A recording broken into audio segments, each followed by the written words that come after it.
So for those of you who are just joining us, if you're joining from GCU, please make sure to go ahead and check in for Integrity Week. The direct link is in the chat, but I will post just once more in case you are unable to see it. And we welcome you for being here. It is 9 o'clock, so I'm going to jump right on in. So good morning, everyone. My name is Emily Farkas. I am the program director for the Canyon Center for Character Education, and I'm very happy to welcome you to our very first session in our Interconnectivity of Character and Faith webinar series. We are very excited and very honored to welcome our presenter today, Professor James Arthur. Professor Arthur is the Director Emeritus and founder of the Jubilee Center for Character and Virtues, located at the University of Birmingham in the UK, and he has made countless long-lasting impacts in the field of character education across the globe. If you have questions during this presentation, please use the chat feature to ask them, and near the conclusion of the session, we will have our presenter respond to them if time allows. Additionally, at the close of our presentation on the final slide, we will share a link for you to receive your certificate of completion for professional development hours for those of you joining us from GCU. And without further ado, I'm going to hand it right on over to Professor James Arthur. Thank you so much for being here and welcome. Well, thank you very much, Emily. It's 4 p.m. In the UK, so I know it's early for you. It's 9 a.m. I think 9 a.m. in the morning. Yes. Okay. Yes, And so thank you very much, Emily, for inviting me. It's a great pleasure to be able to speak on this topic. I have been to Grand Canyon University 3 times. I will be there again in March. So next month, I shall be visiting your university as well to meet a number of you, I suspect. So thank you very much for being here this morning and coming to this lecture on the Christian character formation. I'm going to give a talk about Christian character formation from a theological point of view to begin with, and then integrate it into how this makes sense within a neo-Aristotelian approach and how you can make it much more Christian. If I, you get some ideas about how this can be seen in a much more Christian way. So I've been thinking and writing about character education from the works of Aristotle for more than 25 years. And I've been conscious that I've been doing this in a largely secular context. My own Christian faith, I am a Christian, I'm a Roman Catholic, and my commitments have always been in the background. My Christian commitments have always been in the background, since I've seen my purpose as promoting an account of character virtues that would be acceptable to those of a religious faith, including Judaism and Islam, and to those who did not accept any faith at all. So I've tried to be very ecumenical about this, but it's always been within a secular context. However, I've always known that this approach was incomplete and only presented half the story. My conception of education, born of many years of teaching, is concerned with character virtues that relate to human flourishing, to the kind of people human beings have the potential to be and ought to be. I've become more aware over time that my own understanding of Aristotle's ethics of character is mediated and comes indirectly through the Christian faith. This is that there is a God and our lives are directed to union with God. I'm conscious that a Christian approach to character virtues places emphasis on imitating Jesus Christ, who is the fullest expression of human nature. The telos. I'm getting feedback, Emily. yes, I can hear it as well, James. Can you speak one more time? The telos of a human being is to live a life worth living. Now, a life worth living is living a good life, which is a life lived according to the virtues. Now, I believe that modern universities and schools often lack a telos, or end, or destination for life, because modern secular ethical theories of character fail to provide a complete picture of human moral experience. Modern conceptions of the human being are reductionist and rely on measurable and observable data which cannot answer fundamental questions about the nature of the human being. Now, the psalmist observes that man has been made a little lower than God and crowned with glory and majesty. When exploring the nature of the human person, the Christian tradition has rightly emphasized both the material as well as the spiritual aspects of humankind. To lessen one at the expense of the other leaves us with a partial and in some cases distorted picture of human nature. Can you imagine a university in America, a secular public university in America, trying to make sure that they encompass the Christians of America in its teaching and learning? It simply wouldn't do that.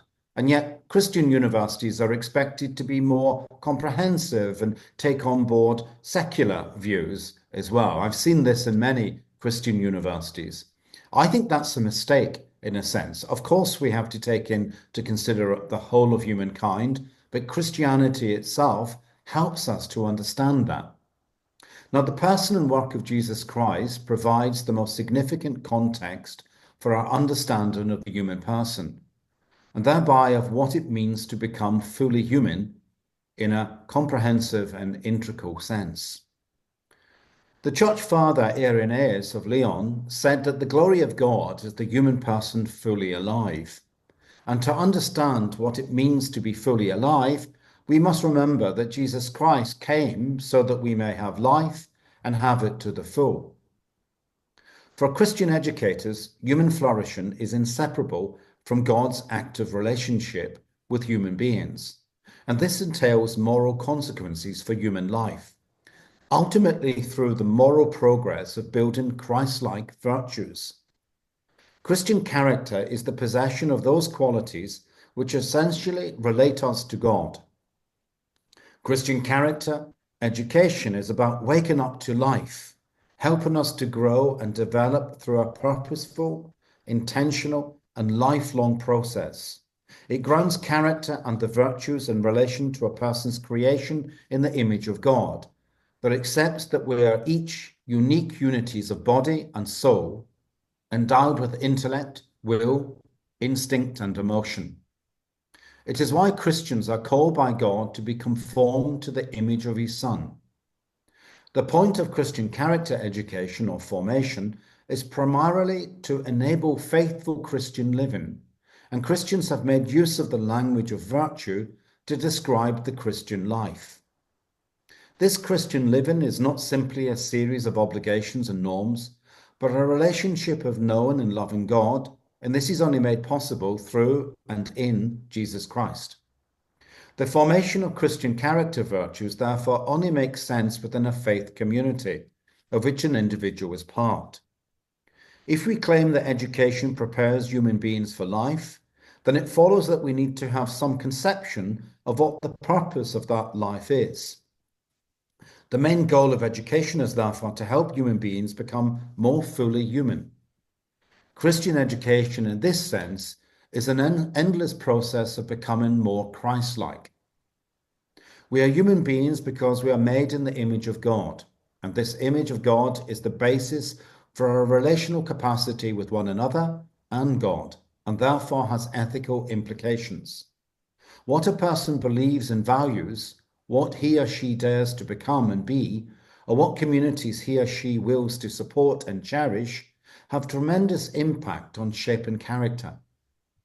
The main elements of this Christian formation comes from prayer and worship, listening to and reading scripture and Christian doctrines, offering service to others, as well as teaching and learning. All of these elements inform, they instruct, inculcate, and ultimately seek to form our entire being, because of the self we become is largely determined by the commitments we make. For the Christian, how should I live prompts questions that are more fundamental. Who am I? What sort of person am I and meant to become? What sort of person should I become because I believe in Christ?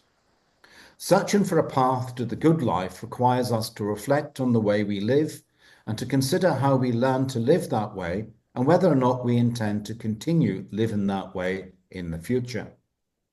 In Christianity, the primary source for understanding character virtues is found in the teachings of Jesus in the New Testament. Jesus stresses the centrality of the virtues of justice and mercy over the old Jewish laws, with their emphasis on ritualistic ethics of purity and cult offerings. Jesus understood the Mosaic law as giving priority to the good intentions of the human agent, rather than simply following rules. The key virtue is named as love, which is to be directed to the needs of neighbors, the poor, and strangers. A number of people have argued that the Bible and the Christian community that is shaped provide the context for valuing and acting upon Scripture's moral guidelines. There are a number of classic examples of moral teachings contained in the New Testament. The Sermon on the Mount in Matthew's Gospel stands out immediately, as often as a description of the ways of wisdom that lead to holiness and perfection through living the virtues. This sermon relates more to the spiritual life of the Christian rather than to the moral virtues, but it places moral obligation upon us. Jesus' sermon is sometimes called the Charter of the Christian life, since it sets out a way of life that leads to our happiness by being formed in the goodness of God. In these Beatitudes, Jesus promises happiness to the lowly and humble, to those who hunger for holiness more than for power or wealth, to those generous with mercy and who are reluctant to condemn, and to peacemakers who will suffer violence rather than inflict it. These are the virtues and attributes that constitute happiness for the Christian. Like all of the virtues, they need to be practiced. In a series of key texts, and Paul, particularly in the letter to the Romans, exhorts that we should seek what is humble, overcome evil with good, love our neighbors, show generosity and charity to all, and recommends many other virtues. He says, let love be sincere, hate what is evil, hold fast to what is good, love one another with fraternal affection, anticipate one another in showing honor. Do not grow slack in zeal, be fervent in the spirit, serve the Lord, rejoice in hope, be patient in affliction, persevere in prayer, contribute to the needs of the saints, practice hospitality. These virtues are part of what is normally called the fruits of the Spirit, and St. Paul presents the Christian life as the pursuit of godly virtues, which abound in the writings of those of St. Peter and St. James. The virtues in the New Testament reflect the perfect character of God. For the Christian, their cause is the Holy Spirit. Their goal is love, with Christ as their model. As we have seen, Christians are called by God to be conformed to the image of his Son, to put on Christ, to follow Christ, and to be transformed into the likeness of Christ. Christ is the way, the truth, and the life. The goal of education is a lifelong process of learning how to return to God. Therefore, the primary aim of Christian formation is to assist students to become more faithful followers of Christ. Character virtues are needed to help us to act in certain ways as disciples of Christ, as the virtues enable us to act well and help us to know and desire the good. Christian morality consists of living life with guidance and inspiration from the Christian scriptures, tradition, human reason, and experience. Christianity offers its followers guidance for living a moral life through its observances, beliefs, and expectations. Knowledge of the good alone does not lead to commitment to doing the good. There is a wide gap between knowing and doing. Character is not secured through intellectual education. Human beings need more than information. They need motivation and transformation, which faith can provide. The Christian community enhances and strengthens the virtues of the individual Christian's character, as well as building a community of virtuous persons. Therefore, the Christian narrative shapes the character of the Christian by moving them towards maturity, so that choices can be rationally and consciously made in the light of faith. The formation of Christian character is about conversion and transformation, which requires not passive learners, but active, engaged, and reflective students. It is not simply about what we know or can do, but rather what we are changing and what we are becoming. The following objectives are a description of what it means to provide an account of character formation for students in a Christian university. Students require a broad and comprehensive approach to character formation that considers the environment, the buildings, the space, the ethos, the curriculum, the teaching methods, together with teaching by example, and providing realistic opportunities for practice. Each of these elements are incorporated into a comprehensive Christian education, so that they come to view the human person and their character as created in God's image and likeness and destined for eternal life. They are enriched by a Christ-centered education that reflects and understands God's purpose for their unique life and their unique character. They come to view God as present and active in the world, particularly through relationships with family, friends, teachers, and fellow students that impacts their character. They're given a theological foundation for their thoughts and actions of character that enables them to make an intelligent and informed choice for themselves throughout life and before death. They develop spiritually by being instilled with the love for the Word of God, for Jesus Christ, God the Father, and His Holy Spirit, and a personal sense of responsibility to all that God wants to be. All that wants them to be, sorry. They develop at different stages, from first external motivation, that is caught and taught character, to internal motivation, self-sought character. They experience the university as providing not simply information, but direction within an ethos in which they grow, understand, develop, and integrate the natural and supernatural virtues that build character. I shall say more about that later. They are prepared to live wisely by being encouraged to think clearly, logically, and independently. We want them to think more, not less. Christian virtue ethics focuses on the overall purpose of life, namely to live well, with God's help, achieve excellence as a human person. Education is good for our nature and helps complete it by directing us to what makes us flourish and not simply what makes us useful. The Christian transformation of character, how shall we live by faith, hope, and love, and by the practice of the virtues, provides the purpose for Christian character education. Three things transform our character: aiming at the right goal, understanding the steps to the next goal, and habituating these steps, making them a matter of second nature. So I want now to explain this from an Aristotelian point of view and how it sort of fits in with the Christian view. So if we have the first slide.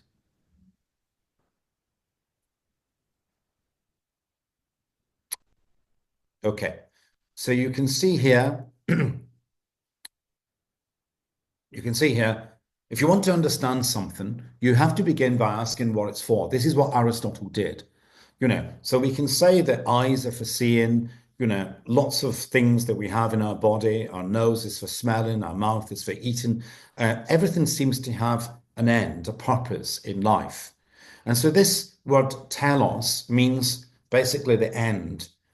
It means the goal, the definite point, the purpose, the order, the prize, the highest point, the realization, the decision.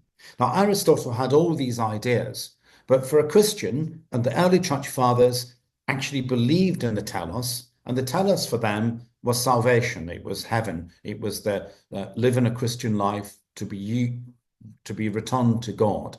And so the Christian's idea is that the telos is to be returned to God. But we also live on earth, and so we have to have some ideas about what the virtues stand for. Next slide.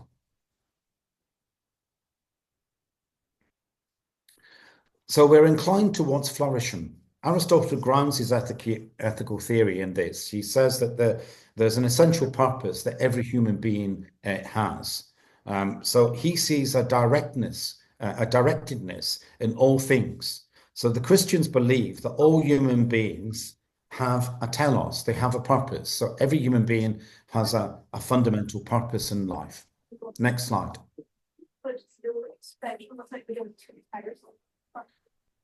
So the goals of education, as I've said,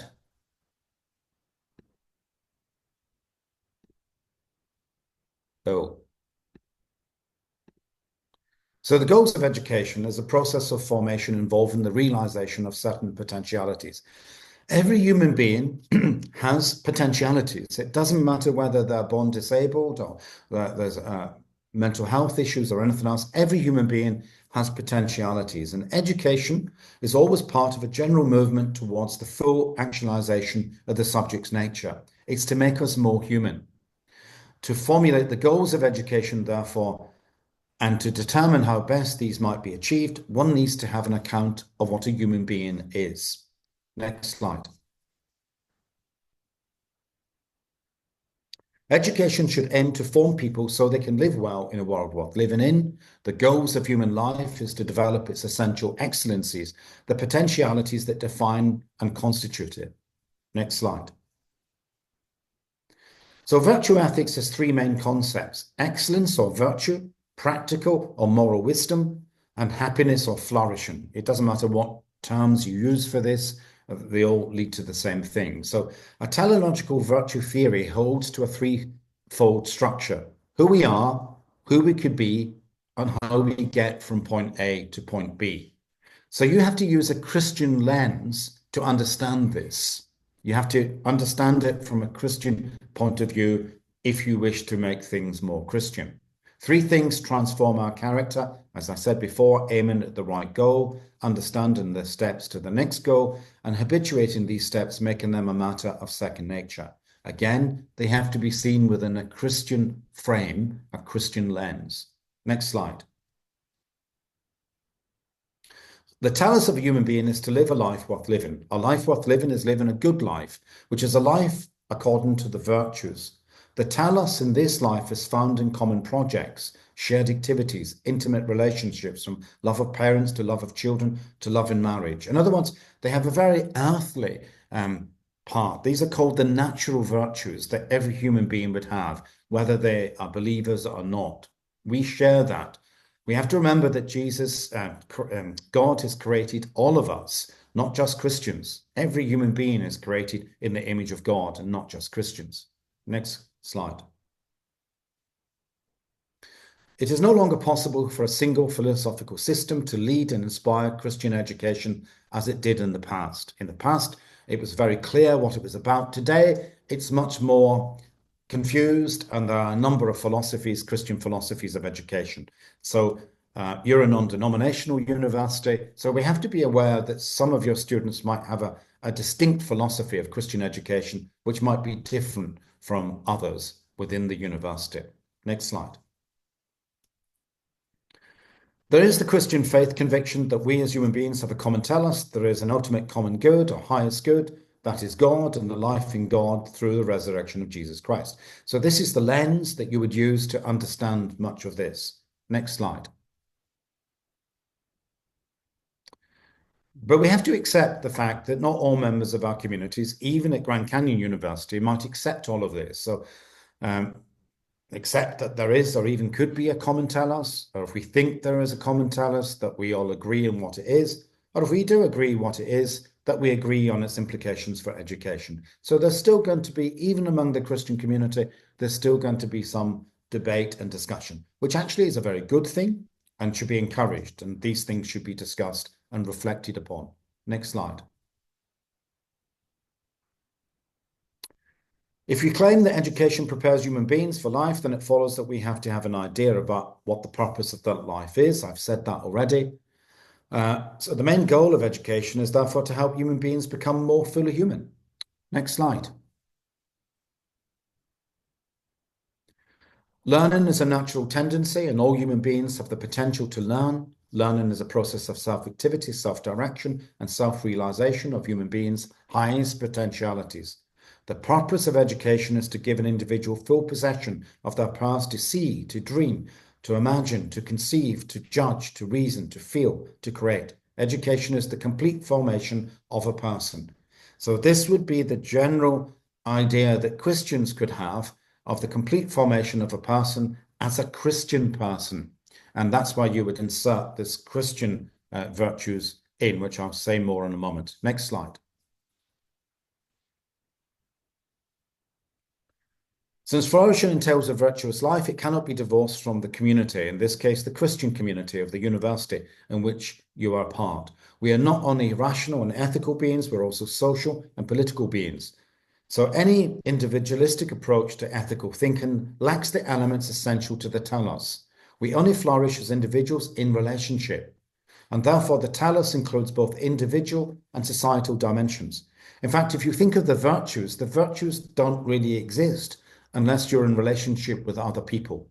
So you can't be generous unless you're generous to others. And all the virtues, you can't show justice unless it's with others. So every virtue needs a community. Next slide. The secular context, especially in schools, that means secondary schools and primary schools, are often said to lack a telos or end or destination for life because modern secular ethical theories of character fail to provide a complete picture of human moral experience. So that's the problem that we face. I'm not going to say much more about this. I think this is also the case in universities as well, that they simply lack a telos and they don't even seek to seek a telos. They think that would be too almost sectarian to think that they could find a telos, so they don't bother to look. Next slide. And in modern education today, of course, there's increasing anxiety, which emphasizes student success as the end all and be all of education. Our educational system has been shaped by the idea that the purpose of human beings is to produce and consume in the marketplace, and that the measure of all things is success in the marketplace, profitability, or in the case of an individual, his or her wealth and status. Many universities advertise themselves as places where you come to, and at the end of it, you'll get a good job that pays well. And they see that as often their primary purpose. Next slide.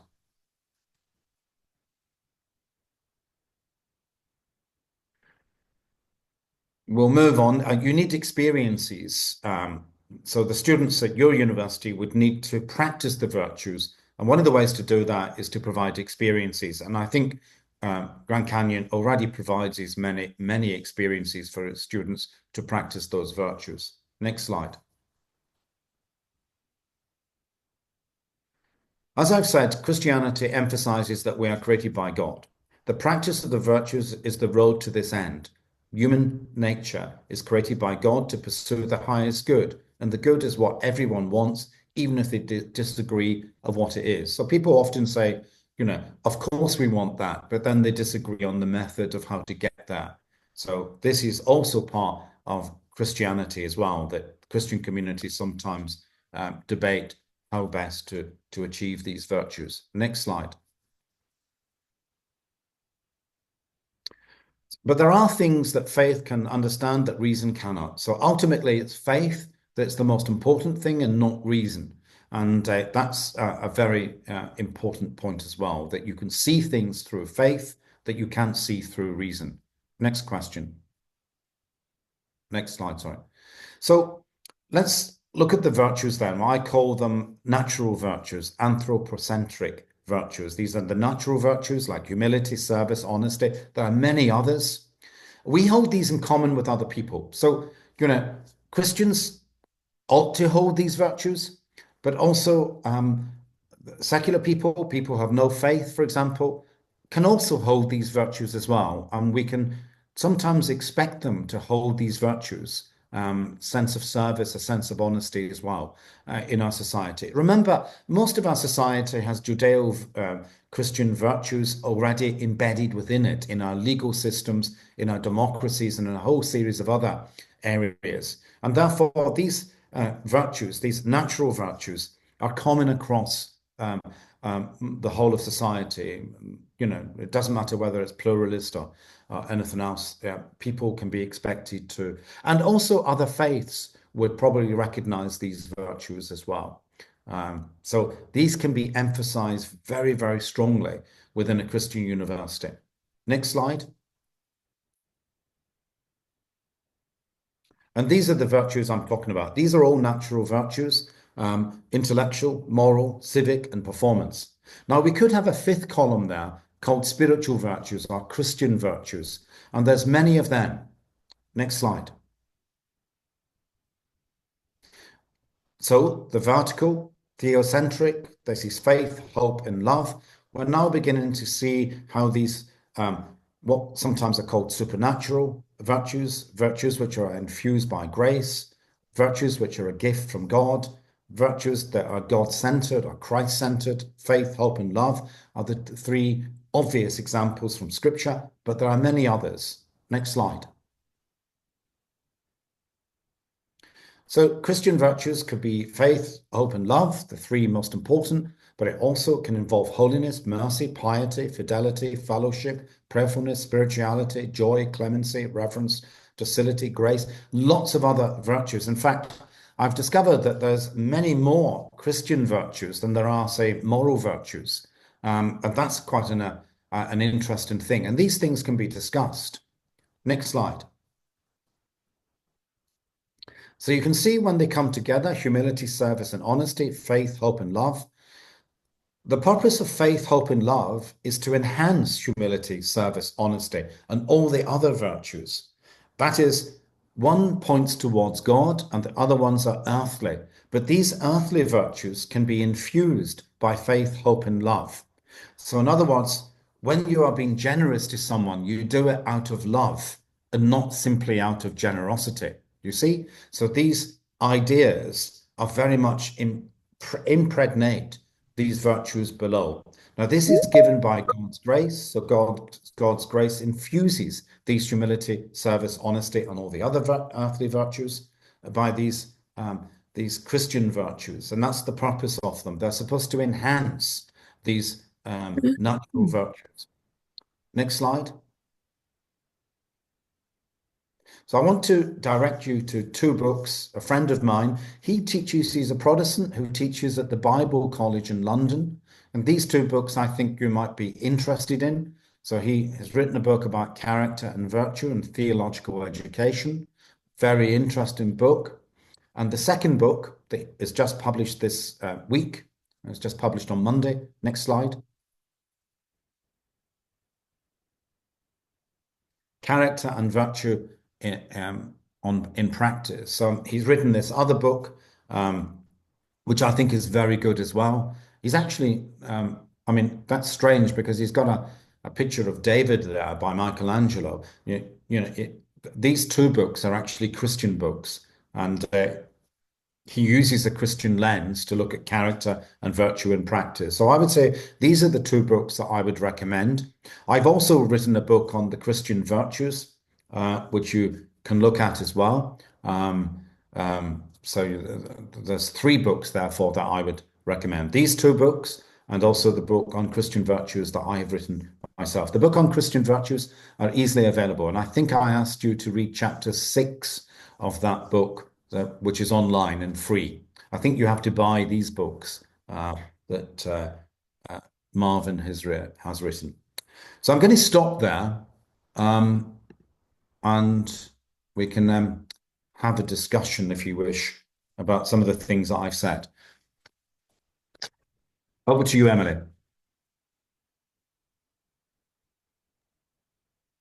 So we don't have any questions right now in the chat. Oh, thank you, Emily. Go ahead. Yes, thank you, James, so much for your time and for sharing your expertise with us. We do have one question that just popped up, and the question was, what's the title of your book?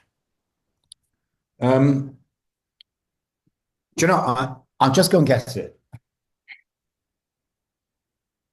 Hazel, I can also share a link to his book within the chat for anyone that is interested while he grabs that.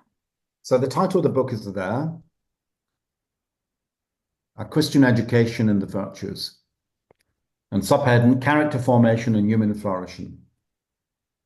This is the book that I recommended. There's chapter 6 in this book, which I recommended that you might look at, sort of thing, because that gives a Christian framework for character education. We also have shared the link to your book, James, within the chat and also in our resources. So we're happy. So the paper I've just read and the slides can be circulated to everyone online. So you can have a copy of all of them. So you'll see that. So, I should have said that at the beginning. That's perfect. Thank you so much. Now, we do have some time for additional questions. We do have one from Dr. Critchfield. She's saying, can you share more about the caught, taught, and sought model, as I think many of us can benefit from hearing about it? Okay, so the COP model is where things happen, sort of thing. Every university, every educational establishment, it doesn't matter how small or how big, is going to have an ethos. Now, if you claim that you have a Christian ethos or a Christian dimension to the work of your school or university, then you would obviously create that atmosphere. And I think since I've been to Grand Canyon, I think you have attempted to do that, and it seems to be successful. There is an atmosphere of prayer. There's an atmosphere of Christianity on campus in a number of ways, through the students and through the staff. So that ethos is very important, and that's the core part of it. People catch these things through osmosis. Just being present on your campus, students are going to be introduced to Christian thought. They will meet other Christians, and they will see by your example in the class, how you teach, how you speak to them, how you look at them. All these things will make a difference to their lives, and that helps shape character from a Christian point of view.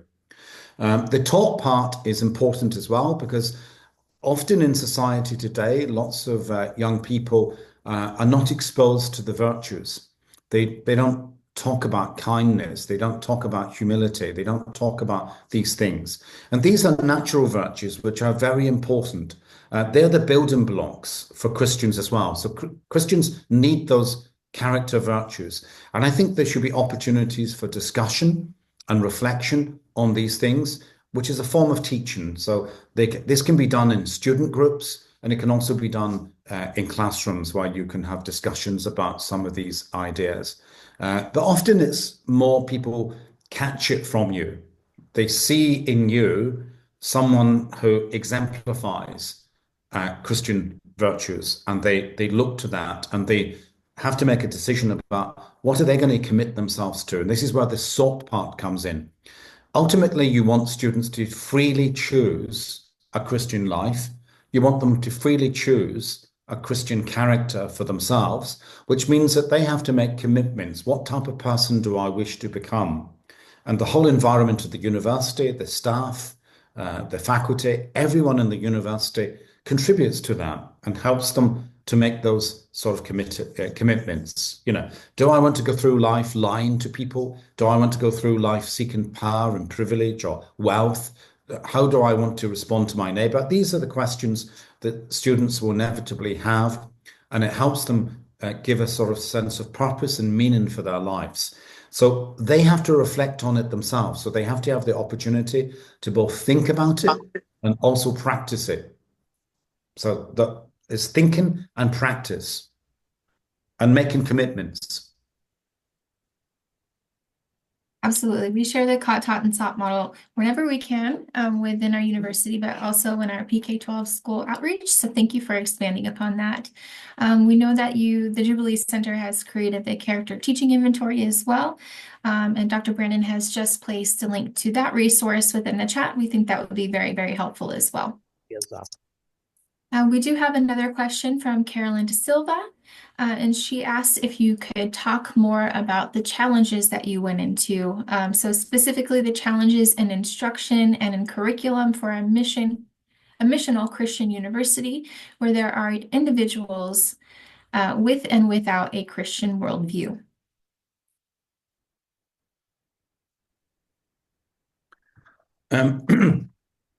Well, I think Christians are always in a difficult position. I was the dean, and I ended up the pro-vice chancellor in my university. But when I started my university, four professors went to see the vice chancellor and told the vice chancellor that did he realize that he'd appointed a Catholic to be the dean of education? And the vice chancellor said, yes, he did know that. And they said, no, you misunderstand us, Vice Chancellor. He actually believes it. So you get hostility. And I expected hostility not just internally in my own university. I expected hostility from outside. People might have accused us of being paternalistic, conservative, religious. And some people did accuse us of this. And they would look at your background and say, because you're a Christian, you're obviously not a person who can be trusted to be neutral. But there is no such thing as neutrality. Neutrality doesn't exist. Even in a secular does not mean neutrality. Secular holds certain positions, and so I had to argue the case for many of these things, and we did work with the Church of England, and we worked with the Roman Catholic Church. We worked with the Jewish community and also the Islamic community as well. And we produced documents for them. You can see them on our website. So we did a great deal of work with other religious bodies, even from a secular point of view. But most of the materials are designed for everyone rather than, designed for specifically Christians or people of religious faith. But we did actually produce materials for them as well. And of course, I, as an academic, could write books about Christianity, which I have done. I've written about the philosophy of Christian education. I've written about Christian virtues. So, it hasn't stopped me from doing these things. In fact, the more I heard that people might be opposed to me, the stronger I became. Great points as always. Carolyn, does that help address your questions? If you have anything further, you feel free to unmute. Yes. Thank you. Thank you very much. There was another part to your question, wasn't there? You were asking me about what the challenges were. Yeah, the challenge is specifically like Grand Canyon University is a missional Christian university where there is the diversity of those who do or do not have a Christian worldview. I don't know if you have a perspective on that or not. So my experience of Christian universities is that they find it very difficult to be Christian. They struggle to have an identity which is Christian. They have a great deal of rhetoric about Christianity. They talk about it endlessly, but actually, I don't often see the fruits of their Christianity on their campus or among their students or among their staff. They're often the people that talk more about academic freedom, which is a way of saying we shouldn't be Christian. Again, they pretend that they're having a neutral position. So I have fairly strong views on that. I did write a book on faith universities, secularization and faith universities. Again, you can pick that up. It's on online, and you can see that I went through many faith universities. I visited many of them in the States, and talked to them. And often what they say is, Alistair McIntyre, I think you must have heard of him after Virtue. I met him at Notre Dame University, and he says, as a university expands, the margins of the university become less Christian.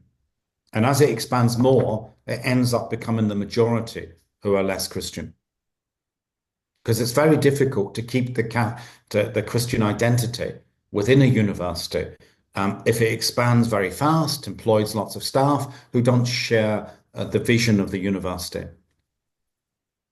So that's a major challenge I have seen that many universities in the States are finding in terms of their Christian identity.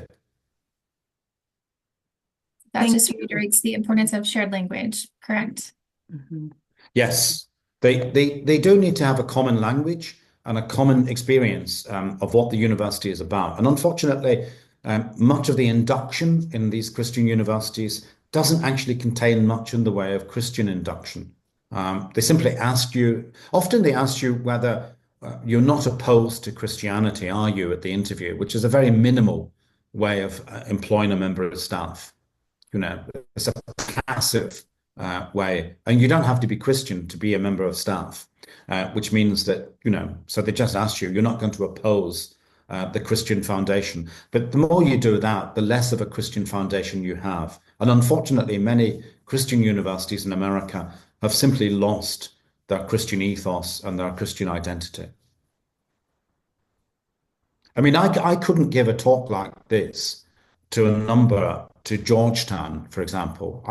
They would never ask me to talk about these things at Georgetown or a number of other universities. Baylor would ask me to speak there. Notre Dame would ask me to speak, but there are universities, Christian universities, where they've just simply lost that Christian identity. Thank you. Thank you, James. We do have another question from Michael Golden. Michael, if you could unmute yourself to go ahead and ask that question of Professor Arthur. Hi, Dr. Arthur. I was wondering, besides Nicomachean Ethics, what works of Aristotle would you recommend for further character and virtue study? And then I have a follow-up question to that regarding Thomas Aquinas. Okay, so on the Aristotle, there's two main books, Ethics and Politics. Okay. You need to understand the ethics to understand how Aristotle conceived of, how we are, how we flourish, why the virtues are important, why the virtues are the building blocks to character. You can't really have character if you don't possess the virtues and that you don't practice. So it's never a question of simply claiming that you have the virtues. You show the virtues by your actions. And so purposeful action, actually doing the virtues, is absolutely central to that. So you have to be introduced to them. There's a theoretical element to them, but actually they don't exist in you unless you practice them. And the politics helps us to understand society, obligations to neighbor, etc. Now, this is all pre-Christian, but they actually are the basis of what Christianity did. So in the first 2 centuries, the early fathers used Aristotle and Plato and other ideas to sort of try to have a dialogue with secular people. So they used those ideas to build a bridge to understand how people of no faith. And actually, they saw it as a pre-evangelization. They saw it as a form of evangelization, but a very first step in that form of evangelization.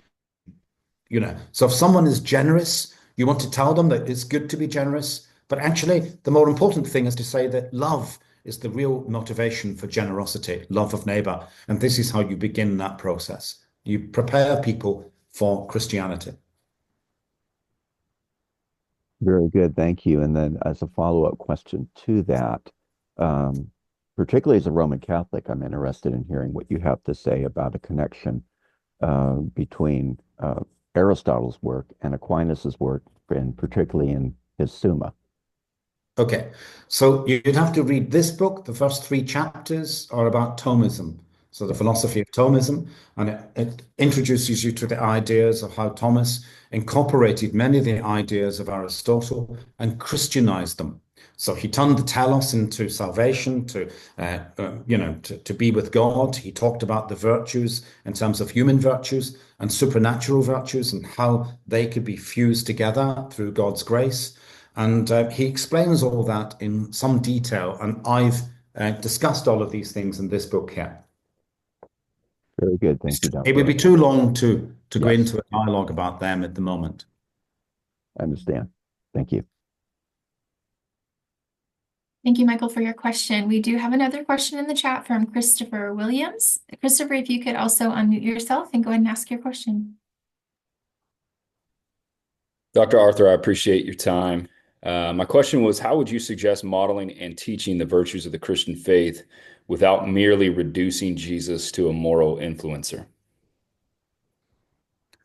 Because you inject these. So that would be to reduce Jesus to basically the natural virtues exclusively, that, you can be a kind person, a courageous person, a person of mercy, even if you don't have faith. We cannot do that to Jesus. That's not possible.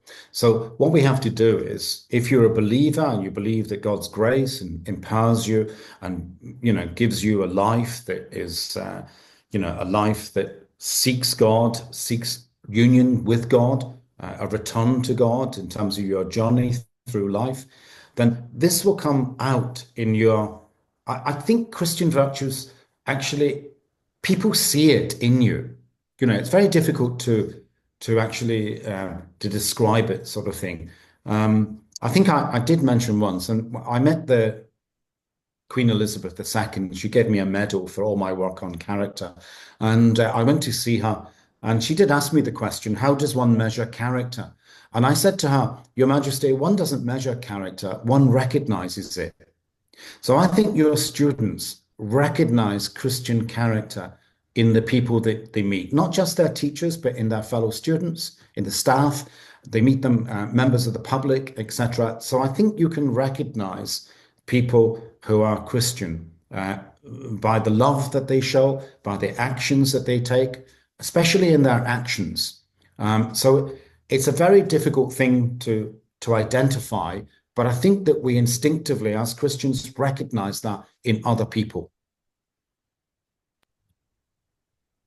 Thank So you, it's a sir. bit, what I've said is a bit mysterious, but I think it's important because I think that's how we transmit Christian values and Christian virtues to others. I appreciate it. Thank you. Thank you for your question, Christopher. We do have another question from our friend David Larson in the chat. David, if you would unmute yourself and please ask Professor Arthur your question. Hey, Professor Arthur. So I like the idea of multi-potential or multi-potentialites. My dad once told me, he's like, man, I could have been the greatest chariot driver in the world, but I've never driven a chariot. And here at the university, students put themselves in their corrals. You know, I'm a business major, I'm an education major. To what extent do you think students should pursue or what value?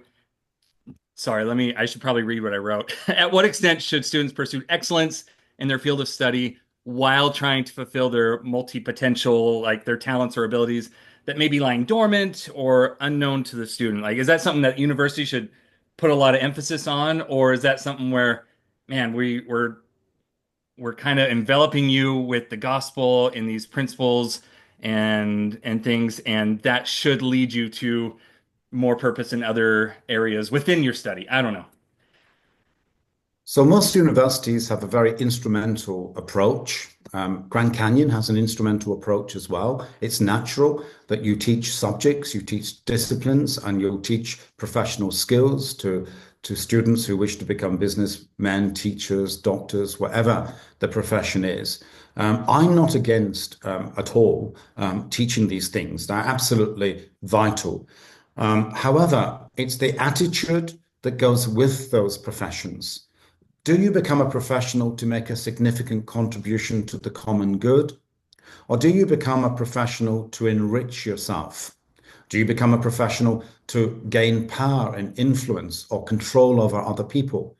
This is the attitudes that have to be explored. And I think students probably be able to welcome discussions about the purpose of the profession, their involvement in the profession, and why they want to be a professional. And this is much more about education than it is about training, because if it's just reduced to training students and they don't have opportunities to reflect on the purpose of that profession and why they should be involved in it and what contribution it makes to the common good of society and to other people and about ideas of service, etc., then you couldn't really say you were being a Christian university. I think this comes down to the practicalities of the teaching in a Christian university.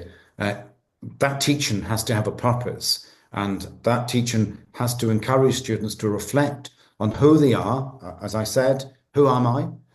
Who can I become? What type of person should I become? And those are commitments that students will make as they go through life. We are there to help them, to nurture them, to help them make the right decisions and to reflect on that. We can't tell them what to do, but we can encourage them to think about these things. And by doing that, you're actually educating them at a higher level than simply training them to do a particular profession. You know, this is the problem that we have. I mean, David Brooks often said that we're educating universities educate people, but they never really talk about character or moral character in particular. And that's what's missing in many professions. We hear scandals all the time in professions.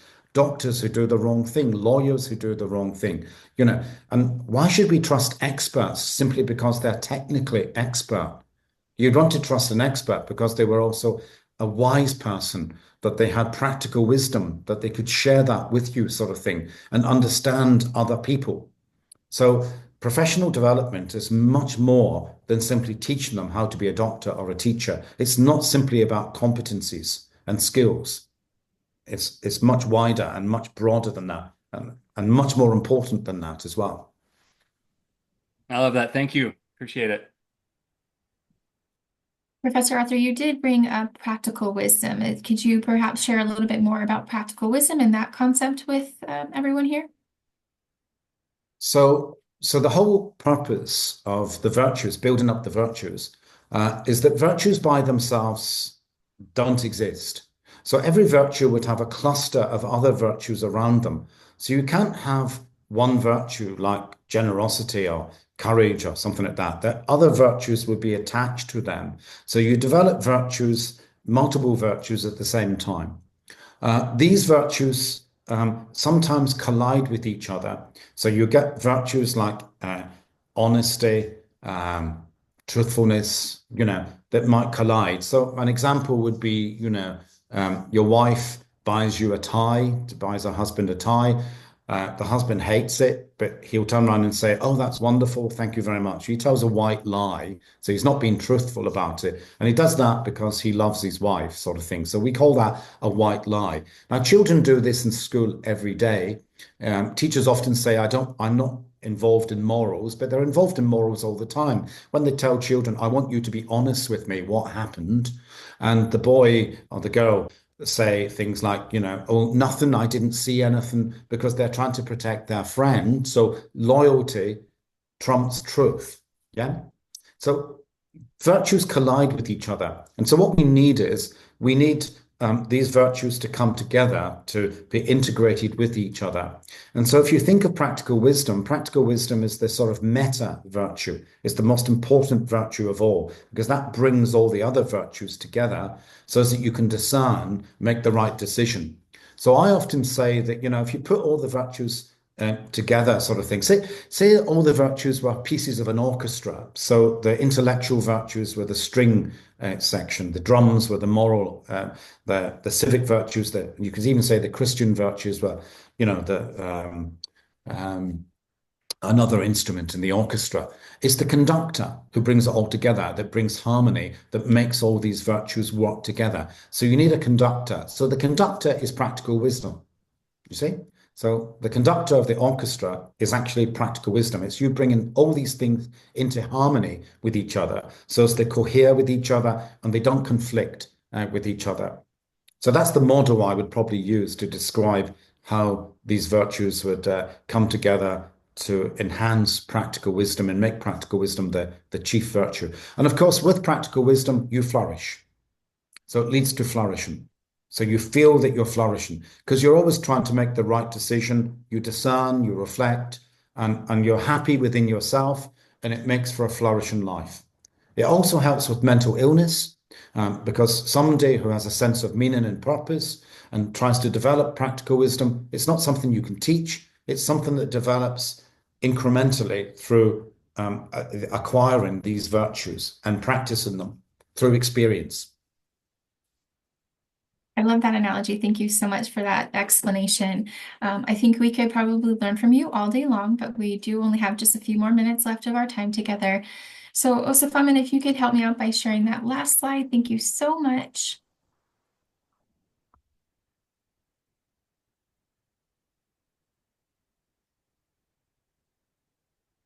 We just want to again thank you, Professor Arthur, for your time today. Of course, very informative, very thought-provoking presentation. We appreciate you very, very much.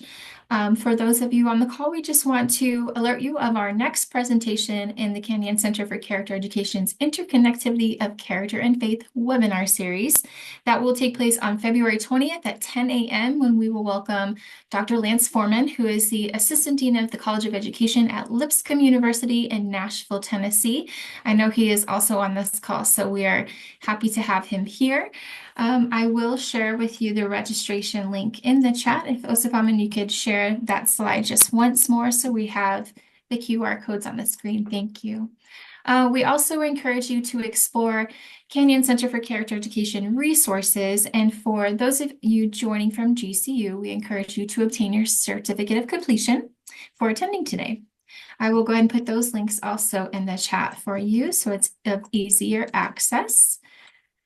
And once again, just thank you everyone for joining us today, and special thanks again to Professor James Arthur. We hope to see you all at our next session again on February 20th, where we'll welcome Dr. Lance Foreman. So thank you all for being here today. We appreciate your time. Thank you very much indeed. Take care. Thank you, James.